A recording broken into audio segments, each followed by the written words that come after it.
What's up, Guardians? Zeus is back. The battlefield didn't evolve slowly in 2025, it flipped multiple times, and many players are still feeling the consequences. Stay with me, because we're about to revisit the moments that quietly changed everything, and some of them are still shaping your fights right now. I'll start with the hero side of things. Since Augustus was released into the game in October 2024, Magic heroes immediately gained a clear advantage. From that moment on, Magic-based teams led by Augustus started to dominate the battlefield.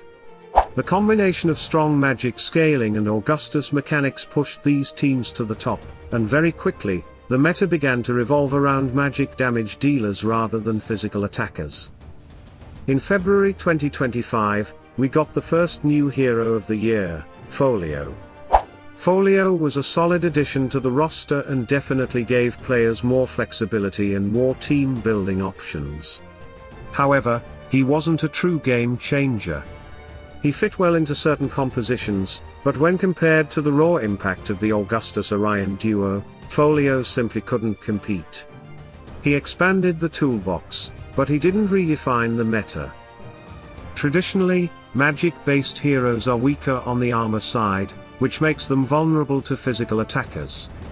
Under normal circumstances, teams built around physical damage should have been able to punish Magic-heavy lineups. But that didn't really happen. Dante and Aurora played a huge role here. Their dodge mechanics acted as a protective shield for Augustus-based teams, allowing Magic heroes to survive much longer than they normally would.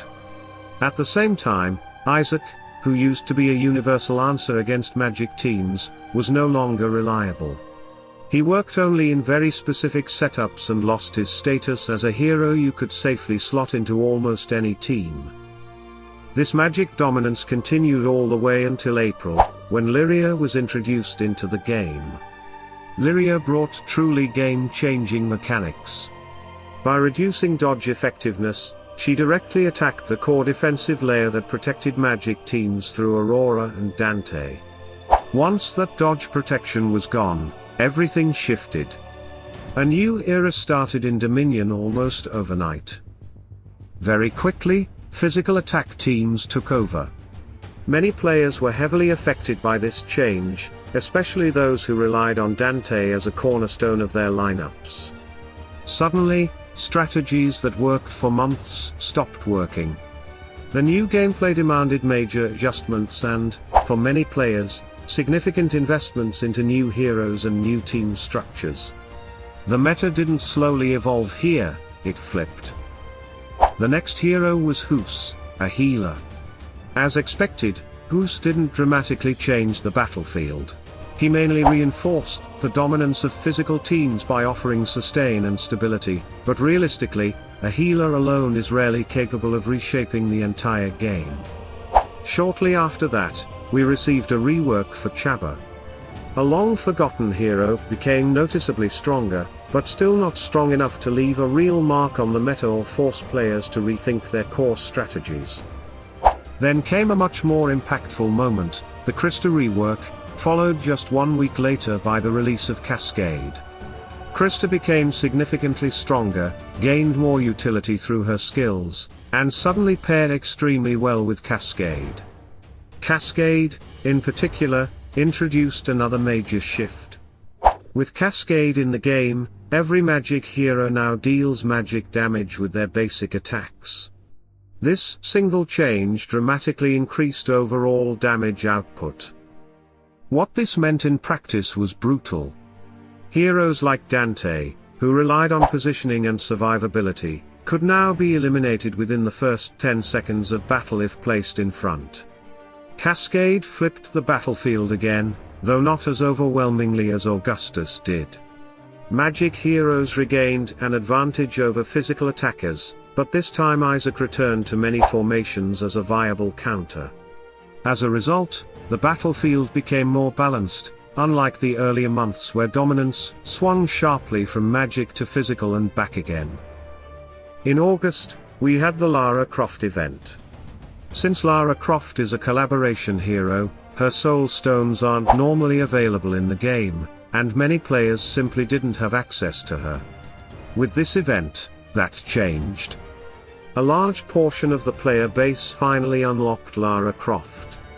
While she isn't a new hero for Dominion, her widespread availability made her relevant again, and worth mentioning in the context of the evolving meta. Finally, the last hero introduced was Electra, released in November 2025. Electra further supported the advantage of magic damage dealers. In my opinion, once dodge stopped being a reliable way to protect magic heroes, there was a clear gap in how mages could survive in high-level battles. Electra stepped into that space. She strengthened magic teams and gave them new defensive and offensive options. That said, even with Electra, the battlefield hasn't completely shifted back to full magic dominance. Magic heroes are strong, but the meta remains contested rather than one-sided. Now let's shift focus and look at what happened on the Titan side, because this part of the game also went through some important changes. Everything really started in July, when Totem Fusion was introduced. For the first time, totems were no longer just passive elemental boosts, they could now be upgraded with additional skills. This single update changed the way Titan battles are played. Titans used to be relatively straightforward, almost predictable, but once extra skills were added to totems, the system became much more complex. Even so, elemental advantage remained the core foundation of Titan combat. Upgrading totem skills, however, is still far from easy. Very few players have maxed out totems, and for most, progress is slow and resource heavy. Because of these new skills, Titan battles now demand more manual control than before. Autoplay is no longer enough in many situations. Timing, positioning, and decision-making matter more, especially when those totem skills can completely swing a fight. This impact was felt most strongly in Clash of Worlds, where buffed Titan locations made optimized totem usage even more important. Then, something happened that we hadn't seen in years of Titan gameplay.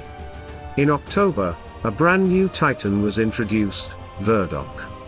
This wasn't just another Titan added to an existing role, Verdok introduced an entirely new role to the game, the Summoner. For the first time, Titans could summon additional creatures onto the battlefield. That alone was a major shift, but Verdok went even further. Verdok had the ability to activate the Earth Totem with just one additional Earth Titan on the battlefield. This was huge. It opened up completely new combinations and made totem activation far more frequent. Suddenly, team building became more flexible, and players could reach powerful totem effects faster than ever before. In December, this concept expanded even further with the release of Asherona, a new Fire Titan. Asherona followed the same summoner design as Verdok and brought the same ability to activate the Fire Totem with just one more Fire Titan on the field. Once again, this reshaped both offensive and defensive Titan compositions. Fire teams gained new depth, and players had to rethink how they approach Titan matchups. With these new Titans and the expanded totem skill system, Titan battles are no longer simple or passive. They've become layered, complex, and far more demanding. Success now requires real attention, planning, and understanding of mechanics, especially during high-stakes fights. There were also new events, flags, and patterns introduced during this period. However, while they added more content and progression options, they didn't fundamentally change how the game is played. Because of that, I'm not counting them as major shifts, and I'm intentionally leaving them out of this analysis. Alright, let's wrap this up. When you look back at everything we experienced, one thing becomes very clear: 2025 was a year of constant shifts and forced adaptation. On the hero side, we moved from magic dominance with Augustus, through the collapse of dodge protection with Lyria, into physical supremacy, and then back toward balance with Cascade and Electra entering the picture. On the Titan side, what used to be simple and predictable evolved into something far more complex, with totem skills, summoners, and new activation mechanics completely changing how Titan battles are played. The biggest takeaway from all of this is simple: Hero Wars is no longer about sticking to one setup or one comfort strategy. The players who succeed are the ones who adapt fast, understand the mechanics deeply, and are willing to rethink their approach when the meta shifts. Now I'm really curious to hear from you. Which change in 2025 affected you the most? Was it the fall of dodge teams, the rise of Cascade, or the new complexity on the Titan side? Let me know your experience and your thoughts in the comments. I read them all, and your insights always help shape future videos. If this breakdown helped you understand the bigger picture, make sure to like the video, subscribe to the channel, and turn on notifications so you don't miss what's coming next. We're not just reacting to the meta here, we're staying ahead of it. Until next time, stay sharp, stay strategic, and keep dominating the battlefield.